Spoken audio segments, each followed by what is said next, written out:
ყაზბეგში ვარ ძალიან ბევრჯერ ნამყოფი და დღეს ამოვედი პირველად ჩემი სიძის ოჯახში. აქ არის როგორც თავისი სახლი და ეზო, სადაც გაიზარდა, ასევე მათი საოჯახო სასტუმროც, რომელიც საკმაოდ დიდია სინამდვილეში და საოჯახოს ნაკლებად დავარქმევდი და ბარემ ვიტყვი, რომ კარგი სასტუმროა. ოღონდ აი მართლა კარგი სასტუმროა, იმიტომ რომ აი მაგალითისთვის რაღაც ექსკურსიით თუ მოდიხართ, ან თუ რაღაც ორნი ხართ და კომფორტული დასარჩენი გინდათ, მარტოც თუ ხართ, მარტოც კომფორტულად დარჩებით, ეზოა უმშვენიერესი. აი ეს არის სასტუმრო, ეს მათეს სახლია, ეს მათეს ბიძის სახლია და ესეც პატარა საოჯახო სასტუმროა.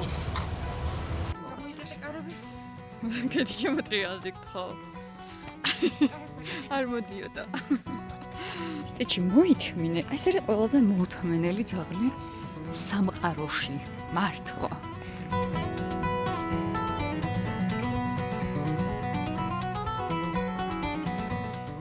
სადაც ახლა მივდივართ, მაგ მხარეს ვარ ერთადერთხელ ნამყოფი წესით, როცა ვიყავი ექსკურსიაზე სკოლიდან.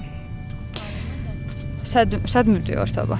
მოკლედ ეხლა ჩვენ მივდივართ ელიაში ცოტა ხნით. მან არ ვარ ნამყოფი, დარიელზე ვარ, ხო, დარიელზე ვარ ნამყოფი. სტიჩი, შენ რა კომენტარს გააკეთებდი? ხო, თუნდაც. უკომენტაროთ.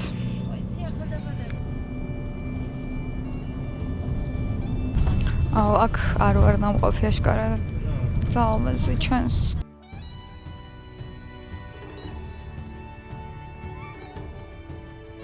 ელიას ეკლესია ყუროს მასივის ფერდობებზე დგას. როგორც ამბობენ, კარგავნინში აქედან ჩანს მყინვარწვერი, გერგეტის სამება, სტეფანწმინდა, ყურო და ქაბარჯინა. გაწვიმდა, მაგრამ რავი, მე არ ვერდობ თქვენ.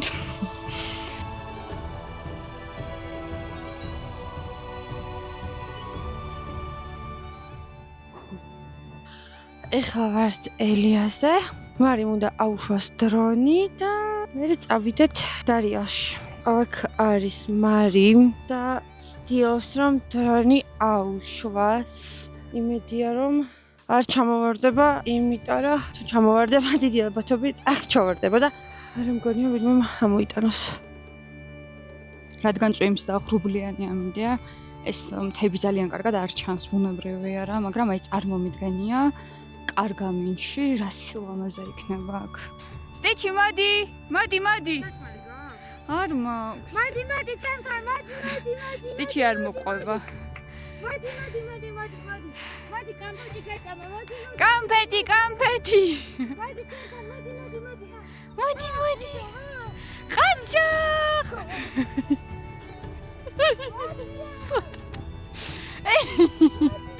მოდი. ბევრი მცდელობის შემდეგ, როგორც იქნა სტიჩი წამოსვლაზე დავიყოლეთ და გადავწყვიტეთ, რომ ბარემ სოფელიც დოც გვენახა.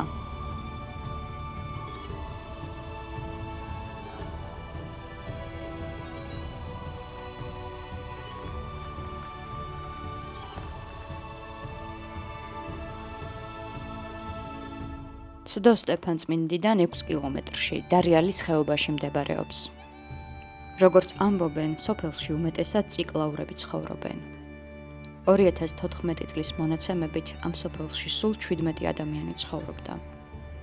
ცდოსთან ყველაზე ხშირად დაკავშირებულია გოდერძი ჩოხელის ფილმი ლუკას სახარება. წყაროებში წერია, რომ ფილმის ნაწილი ყაზბეგში, სწორედ ამ სოფელში გადაიღეს, ნაწილი კი გუდამაყრის ხეობაში, ჩოხსა და კიტოხში. ცდოსთან ფიგურირებს ჩოხელის 60 გვრიტებიც. 1997 წლის ფოტოებზე, რომელიც გადასაღებ მოედანზეა გადაღებული, სწორედ ცდო ჩანს. ამის შემდეგ გადავწყვიტეთ, რომ დარიალის ხეობაში წავსულიყავით და მამათა მონასტერი გვენახა. აქ დაგხვდებათ რესტორანი, სუვენირების მაღაზია და რაც მთავარია, ასეთი მყუდრო ბიბლიოთეკა.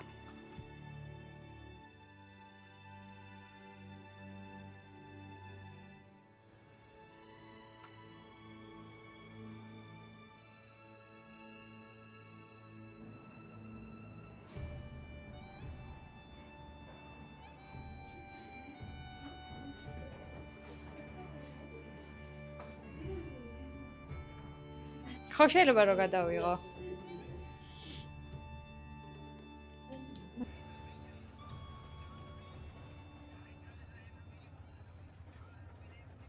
დღეს მივდივართ თბილისში, ბრუნდებით უკან, თუმცა მანამდე მათეს ბიცოლამ დიანამ დაგვიპატიჟა ხინკალზე და თან ცოტათი უნდა მივეხმაროთ.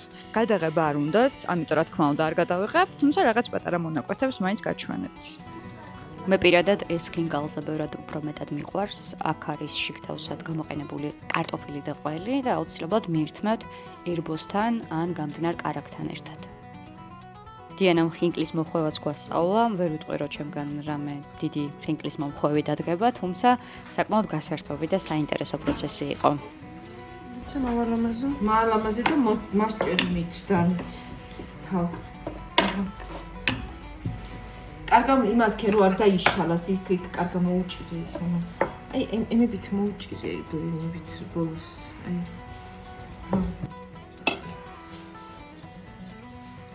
დიკო პროფია.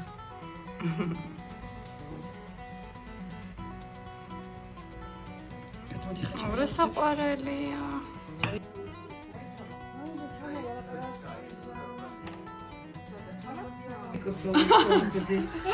აბა თუ გიცნობს. ანუ კეთილი რა ლამაზია ვარ. მოხევერ ძალი. ვეთქვა ვიცნობს და ჩემი რომელიცაა დამიჯერე. ეშენია ხო? რაღაც იმაში. ესა ჩემი ჭიამაია. ჭიამაია და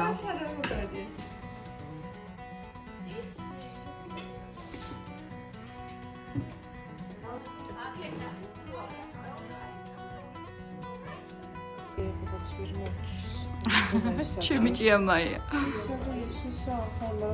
ისინი სიტყვაზე მენდეთ უგემრიელესი ხინკალი გამოვიდა ზუსტად ისეთი როგორიც მიყვარს, სახლური ცომით და ძალიან არომატული შიგთავსით.